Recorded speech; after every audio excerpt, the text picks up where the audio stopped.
है गाइस, नमस्कार। Spoken English Mithilesh Tiwari YouTube channel में आपका स्वागत है। आज हम आपको कंफ्यूज्ड वर्ड बताएंगे, ऐसा वर्ड जिसको देख करके कंफ्यूजन होता है, अर्थ दोनों में क्या अलग होगा। तो ऐसे में हमने दो वर्ड लिया है, अबैंडन और डिजर्ट। डिजर्ट, अबैंडन, दोनों में क्या डिफरेंस है मीनिंग में, इसको हम देखेंगे। पहले इंग्लिश में, उसके बाद हिंदी में। तो अबैंडन जिसका अर्थ इंग्लिश में है go away from a thing. Go away from a thing, a point में लिखा हुआ है ब्रैकेट में, go away from a thing, go away from a place, go away from a person, not intending to return. तो go away from a thing, किसी वस्तु से दूर जाना। Go away from a place, किसी स्थान से दूर जाना। Go away from a person, किसी एक व्यक्ति से दूर जाना। और लौट के ना आने की इच्छा रखना अबैंडन कहलाता है। ठीक है, लौट के ना आने की इच्छा होना अबैंडन कहलाता है। सेंटेंस समझते हैं। The crew abandoned the sinking ship. The crew जो है यहाँ पर वो सब्जेक्ट की भूमिका में है। तो सब्जेक्ट जो है कर्ता द क्रू है, अबैंडन्ड अर्थात गो अवे फ्रॉम अ थिंग, और थिंग क्या है? थिंग है द सिंकिंग शिप। तो डूबते हुए जहाज को छोड़कर चला गया। कौन चला गया? The crew. तो crew abandoned the sinking ship, तो यहाँ पर है किसी स्थान को, किसी वस्तु को, किसी व्यक्ति को छोड़कर चला जाना और लौट के ना आना।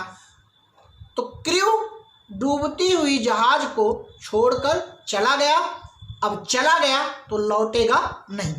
दूसरा देखते हैं, B, leave, S T H माने something, S V to be taken by S B, अर्थात some, S V, S T H stands for something और S B stands for somebody. तो जहाँ कहीं भी आपको एस टी एच लिखा रहे उसका अर्थ होगा समथिंग, कुछ चीज़, कोई चीज़। और जहाँ पर यस भी रहे वो जो है शॉर्ट फॉर्म है समबडी का, किसी व्यक्ति का। तो सेंटेंस देख लेते हैं। They abandoned their lands and property to the invading forces. थोड़ा पार्ट हम देखते हैं। They abandoned their lands and property, अर्थात लीव समथिंग, लीव समथिंग, किसी वस्तु को छोड़ देना, त्याग देना, लीव कर देना, हट जाना, वस्तु से हट जाना, लीव समथिंग है। तो दे अबैंडन्ड देयर लैंड्स, उन्होंने अपनी लैंड्स को, जमीन जायदाद को, प्रॉपर्टी को छोड़ दिया। ठीक है, अगला देखते हैं सी में, give up completely. Give up completely, give up छोड़ देना, पूर्ण रूप से त्याग देना, पूर्ण रूप से छोड़ देना। सेंटेंस समझते हैं। The match was abandoned because of bad weather. एक बार फिर सुनते हैं। The match was abandoned because of bad weather. Match जो है वो त्याग दिया गया, छोड़ दिया गया, पूर्ण रूप से छोड़ दिया गया, त्याग दिया गया बैड वेदर के कारण। बैड वेदर के कारण मैच को वहीं पर छोड़ दिया गया। नेक्स्ट डी में देखते हैं। Yield completely to an emotion और इम्पल्स। यील्ड कर देना अर्थात झुक जाना, मान लेना। कंप्लीटली पूर्ण रूप से, टू एन इमोशन, टू जो है यहाँ का प्रीपोजिशन है, के प्रति, के लिए, को, ठीक है, ये होता है।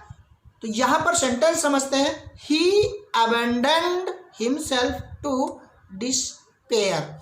ही छोड़ने वाला कौन सा है, झुकने वाला कौन सा है, वह है सब्जेक्ट के रूप में।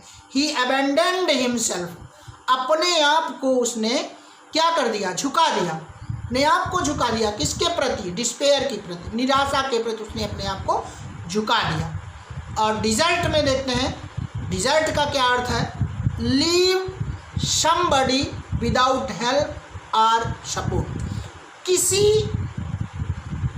व्यक्ति को बिना सहायता या सपोर्ट के छोड़ देना, वो लीव somebody विदाउट हेल्प और सपोर्ट डिजर्ट होगा। और यहाँ पर go away from a thing plus person not intending to return abandon होगी। तो desert leave somebody without help और सपोर्ट सेंटेंस के माध्यम से समझते हैं।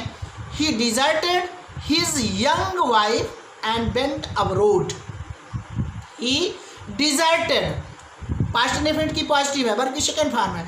ही डिजर्टेड उसने छोड़ दिया, हिज यंग वाइफ अपनी यंग वाइफ को छोड़ दिया, एंड वेंट अब्रोड और कहाँ चला गया, विदेश चला गया, अर्थात अपनी यंग वाइफ को छोड़कर विदेश चला गया। तो यहाँ पर है deserted wife and went abroad, छोड़ा अपने पत्नी को और कहाँ चला गया, विदेश चला गया। तो डिजर्टेड क्या है, यहाँ पर समबडी को हेल्प छोड़ दिया जा रहा, कैसे, बेसहारा, विदाउट हेल्प, बिना किसी हेल्प के, बिना किसी सपोर्ट के ऐसे छोड़ दिया जा रहा। वहाँ पर सपोर्ट है ही नहीं, हेल्प है ही नहीं है, छोड़ के चले जाना। और बी में पार्ट में देखते हैं leave service in the armed forces. Armed force में अपनी सर्विस को त्याग देना, छोड़ देना। तो 10 soldiers deserted from the army. 10 soldiers deserted from the army, ठीक है। और सी पार्ट में है फेल समबडी, फेल समबडी। तो हिज करेज डिजर्टेड हिम। तो फेल समबडी में हिज करेज डिजर्टेड हिम, उसके उत्साह ने ही उसे फेल कर दिया। तो इतनी मीनिंग थी, उसको हिंदी में देख लेते हैं। और हिंदी में डिजर्ट जिसका अर्थ होता है सुनसान, निर्जन, वीरान, उजाड़, वंजर, रेगिस्तान, ये डिजर्ट की हिंदी होती है, ठीक है। तो सुनसान, निर्जन, वीरान, उजाड़ और वंजर, रेगिस्तान ये डिजर्ट में है। और एबंडन में है किसी वस्तु से दूर जाना, किसी स्थान से दूर जाना, किसी व्यक्ति से दूर जाना और लौटने का इरादा न रखना। किसी वस्तु को छोड़ देना, पूरी तरीके से छोड़ देना, त्याग देना, ये एबंडन की मीनिंग है। तो डिजर्ट और एबंडन में आप अंतर समझ गए। बस इतना ही, अपने मित्रों में शेयर करिएगा। मिलता हूँ कुछ नया लेकर के। धन्यवाद, नमस्कार।